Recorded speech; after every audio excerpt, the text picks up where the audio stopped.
Hi, Tom here again with Imagine Form, and today I wanted to show you the vacuum table we built for our CNC. It's a Shop Saver 48 by 96. We've had this machine probably close to 10 years. It's been a good, reliable machine. It's got a 10 tool changer on it over here. We had just a standard MDF table on it for a long time, and recently upgraded to this vacuum table. So the material is, I believe it's a high density polyethylene or probably polyethylene. It actually was salvaged from our local high school, was changing out the bathroom stalls, and these were the panels in between. It's a super dense but pretty slippery material. We bolted it down. You can see I fly cut it down right here. That's the actual material there. That's where we fly cut it down to. Played around with a bunch of different patterns. I wanted rails, so we've got 3 rails that run the full length of the table for holding down parts when we're not using the vacuum. We'll often just put like a 2 foot by 4 foot board down and use the rails to hold them down, and then just tape parts to that. So I got 8 ports on the vacuum. I did not put any valves on them. I was gonna, and it turns out that ping pong balls fit in these quite nicely and plug them off. So if we only want to use 2, we can just plug them off. I put in a small channel here where we've got and just some rubber gasket material here that pushes in. That helps the board seal. We occasionally do just 1 area or 2 areas, and I put in, these are a 1/2-inch groove here. So I put in that groove with a 1/2-inch end mill, and we can run a bigger gasket right around there and just have one or two boards holding it down. So here we are under the table.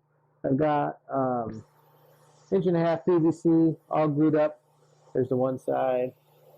There's the other. I made this filter here. It's kind of hard to see. It's 4-inch PVC.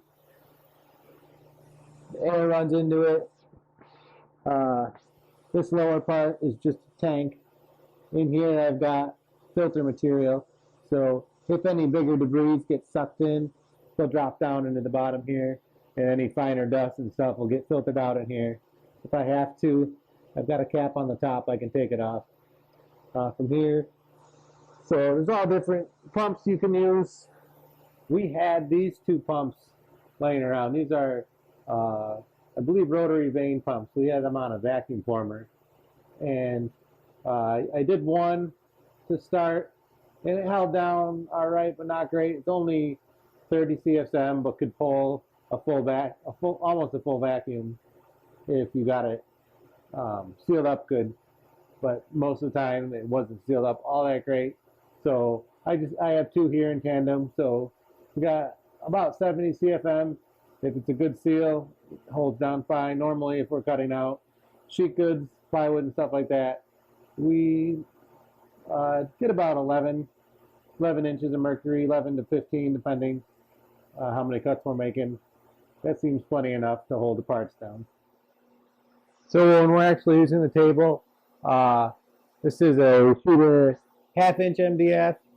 We put down, turn the vacuum down, and run a fly cut program. You can kind of see the lines back and forth. It's a little bit low right there in the middle. MDF isn't always all that consistent. Just gets you flat. Then normally what I do is put on a sheet of 1/4-inch MDF, which is this sheet here. You can see it's all sorts of cut up.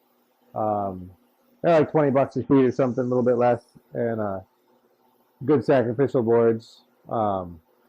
Depending on what I'm doing, I'll fly cut the top of that 1/4-inch as well. You actually don't have to. It actually pulls through pretty well on its own.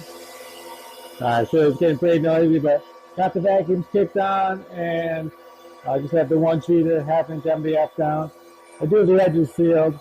Now normally if we were going to cut on a part, let's say this size, I'd put scrap plastic boards around to keep it, but even with just this, you can see I can't slide that. I can pick it up and get my fingers under there. But it's really the side portions you're worried about. And again, if that were all sealed up, I would not be able to pick that up. So again, this is 1/2 inch MDF. I fly cut the one side, not the other.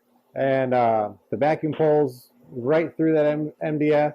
And like I said, I'll put a piece of 1/4 inch sacrificial board over the top of this. It'll pull through that well. I've had 3/4 inch ply or MD on here cutting it, and there's still a vacuum pulling through that. It's pretty unbelievable, pretty neat, and a great time saver, especially if you're doing a lot of sheet work. It's just a huge time saver. Throw it on there, kick on the vacuum, and go. All right, hope you like this video. If you have any questions, leave them below in the comments, and I'll get back to you.